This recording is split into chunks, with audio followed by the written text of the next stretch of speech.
Welcome to the Facilitators Training Module for the Samaritan 500P AED Trainer.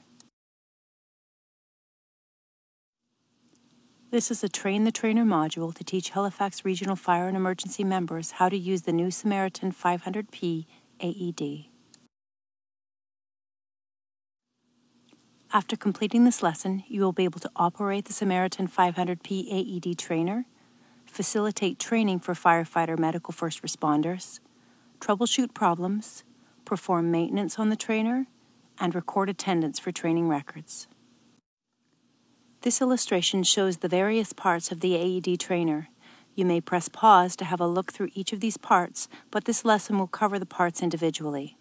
The trainer is a replica of the actual AED, but its face color is yellow, so it's easily identifiable. The data cable will not be used by facilitators, but will be located in the blue zip pouch along with the charger, remote control, manual, and extra pads. The remote control for this unit will be operated by facilitators to lead firefighters through various scenarios during their training.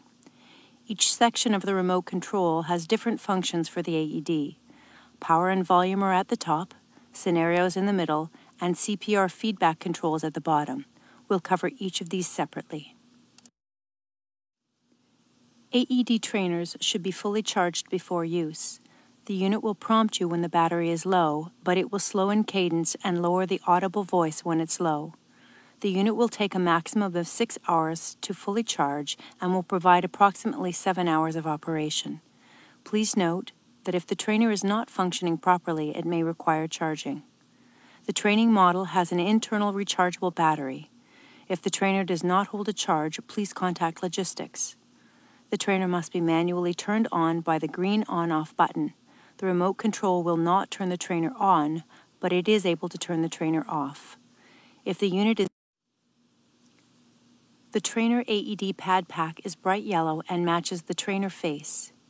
In the upper right corner of this slide, you can see both the adult Pad-Pak in gray and the pediatric Pad-Pak in pink. The trainer Pad-Pak does not contain a battery like the actual Samaritan 500P AED. There is a coil mechanism with a handle on the back of this Pad-Pak to rewind the pads for storage. Pads can be replaced when needed using the Velcro tabs attached to the pack. Extra pads can be found in the blue zip pouch of the carrying case. Contact logistics when you need additional pads. Ensure the Pad-Pak is firmly clicked in place before. To begin your training, have the rescuer turn the AED on by pressing the green on-off button. Note the trainer will automatically start in the last scenario used. Facilitators can change the scenario by pressing one of the 6 scenario buttons. A list of scenarios can be found on slide 15 or in the user manual. You may pause the trainer at any time to coach rescuers and easily resume by pressing the pause play button.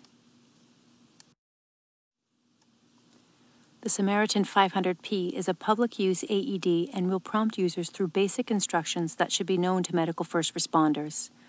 Facilitators can shorten this prompting by pressing the Attach Electrodes button as soon as pads are in place. The scenario will not continue until this button is pressed on the remote.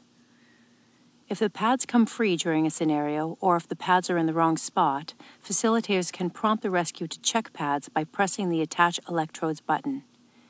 If check pads is prompted, the scenario will not resume until the facilitator presses the attach. The Samaritan 500P trainer will not prompt rescuers on CPR technique. It is the facilitator's responsibility to coach and correct CPR methods during training. The plus button should be pressed when a rescuer is pushing too fast. The trainer will prompt the rescuer to push slower. If the rescuer is compressing too slowly, the minus button will prompt the rescuer to push faster.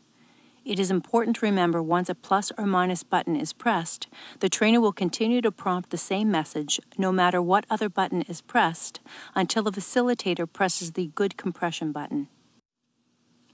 The CPR advisor will also assist with depth of compressions. If compressions are not deep enough, press the minus button to advise the rescuer to push harder. This will also provide a visual prompt on the CPR indicator by removing the green lights. Should a rescuer stop compressing altogether, facilitators may prompt the rescuer to start CPR by pressing the /0 button. The CPR indicator will remove all but one orange flashing light. Each of these commands will require the facilitator to press the Good Compressions button on the right side before any other prompt can be used. All lights will return on the CPR indicator once good compressions are selected. Each scenario has a specific order of functions which can be found on slide 15 or in the manual. Facilitators may change the shock or no shock advised options by pressing one of the two buttons. The trainer will remain in the mode chosen until another mode is selected, but it is possible to toggle between the two modes.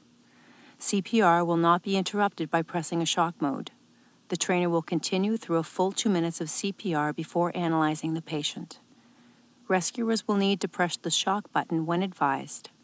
You may pause the trainer at any time during a scenario to coach or provide teaching points. When pressing any of the remote control function buttons, an audible double beep should be heard. If you don't hear a double beep, press the function button again. If the AED prompter is talking when you press a button, it may not register your request. There is a delay of up to 15 CPR beeps to hear an audible prompt that you have requested.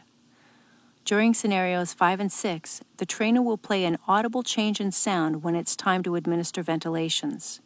This is for training rescuers only. It will never be heard on the actual AED. When the training battery is getting low, it will play an audible warning, low battery. The trainer will continue to function, but if it gets too low, it will automatically shut off. The trainer should be plugged into charge after use. The LED indicator on the charger port will go from a solid red during its charge to a flashing red when it is almost finished. The LED will go out completely when it's fully charged. There are no internal serviceable parts on this trainer, so it must not be opened. Please contact logistics if there is a problem with the trainer. Replace remote batteries with 2 AAA batteries when required. Do not push the red off button while charging batteries, or it will enter a pairing mode, which will render the remote unusable until it's reconfigured. The Samaritan 500P trainer is not designed for use in wet environments. This is a list of scenarios available to facilitators. Scenarios 5 and 6 are the same as 1 and 2, except for the addition of the audible ventilation change. Facilitators can change the function of any scenario by using the function buttons. A list of scenarios can also be found in the A T165 or 166 daily training report must be completed for each training module you instruct. General information on the location, date, and time is entered at the top of the form. Your theory will be listed as key objectives from the Samaritan 500P PowerPoint.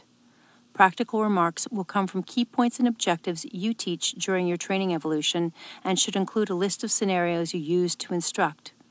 A full list of participants and facilitators, which include employee numbers, goes on the bottom of the form. The form is a fillable document and can be found on the ELC as listed. You should now be able to do the following: operate the Samaritan 500P AED trainer, facilitate training for firefighter medical first responders, perform maintenance on the trainer, and record attendance for training records. Thank you for reviewing the Samaritan 500P trainer lesson. If you have any questions, please contact the Professional Development, Training and Safety Division.